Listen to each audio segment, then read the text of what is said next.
قناة الأستاذ نفوري لتوثيق الأنشطة والندوات الثقافية. كل ما هو جديد ومفيد عن الأدب والشعر العربي. لا تنسوا الاشتراك في القناة وتفعيل زر الجرس ليصلكم كل جديد.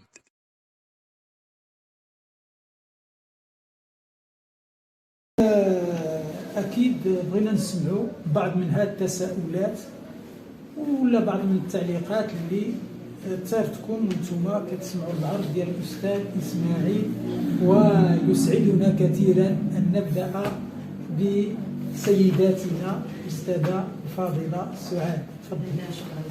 مرحبا. Je me permets de parler en français. Quelques notes.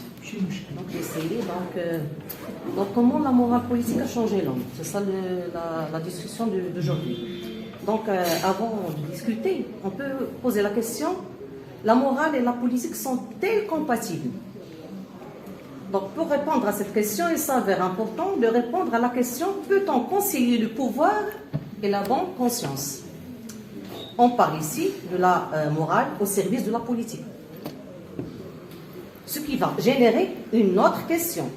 Est-ce possible d'être un homme politique vertueux et non pas un homme cynique, mais sociaux dans le cadre de la morale? Parle maintenant de la politique au service de la morale.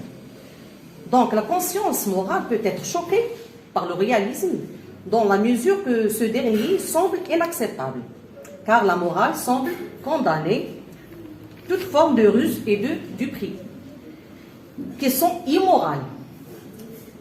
Puis il rend l'homme un simple moyen pour atteindre certains objectifs sans tenir compte de son intelligence, et oubliant qu'il est guidé par sa raison et par la suite mettre en cause sa dignité.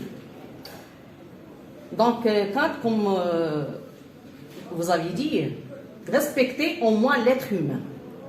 Exemple, par exemple, vous avez évoqué l'exemple, je ne sais pas, de voleur. Moi, je vais évoquer l'exemple du mensonge, qui contredit l'impératif kantien qui nous commande de respecter l'humanité en opposition à l'animalité. Donc, pour Kant toujours, tout homme est obligé, non pas de dire la vérité, mais tout homme doit avoir l'intention de dire la vérité. En définitive, mentir, c'est confondre le bien qui va aboutir à un devenir humain transparent. Puis la politique doit être au service de la morale pour instaurer la justice et la paix. Et merci.